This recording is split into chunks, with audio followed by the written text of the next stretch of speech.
Hey all, Hibber here. This is a review that I promised I would do a long time ago, but I just haven't really gotten around to it. But I have now. I played the remastered version of Alan Wake, and if you watched this channel before, you know I did a review of the original game running also on the new Xbox. So this is supposedly the remastered version, and is it worth spending $50 on? Well, I'll tell you. There seems to be really nothing new added to the game. It is just the original game, and most of the characters and environments look exactly the same. There's no like increased polygon count here or anything like that. Textures also look pretty much the same, as you can clearly see here. I mean, that is not exactly the nicest face I've ever seen in a game. And that is excusable because this game here is 10 years old, but this is a remastered version. And I mean, my interpretation of remastered is more than just the exact same game running with a smoother frame rate because the hardware is better. And then I'm assuming there's a high dynamic range support built in as well.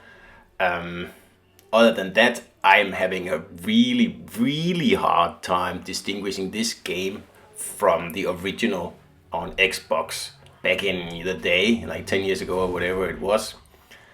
And really, the story is also the same. I mean, a confused writer dreaming some weird dreams, and it's not a very coherent story. So if you're looking for like a scary game with a nice underlying story with a nice finish, this is not the game for you. There are many situations where you'll be saying exactly what Alan Wake is saying here. No.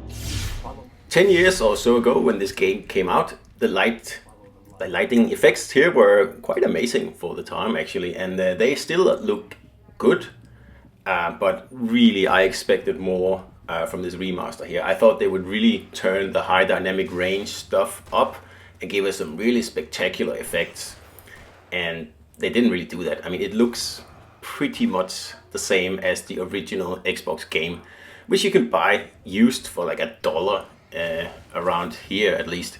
So again, there's really no point at all spending $50 on this remaster here, because although the game at times looks nice, I mean, there's no disguising the fact that this game here is old.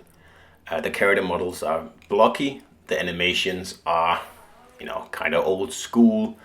The faces, as you saw earlier in the video, are also not exactly believable at all, that is. The combat is quite satisfying actually, because it's just really fluid and it's very nice. Like the built-in movement is really nice, and it's quite easy to hit the enemies and, you know, shoot what you're aiming at. So I played through the game, and I'm only showing clips here from the beginning of the game because I don't want to spoil anything, although the actual story is kind of strange, like I said before, and although I might show stuff from later in the game, it's not going to really make any sense at all.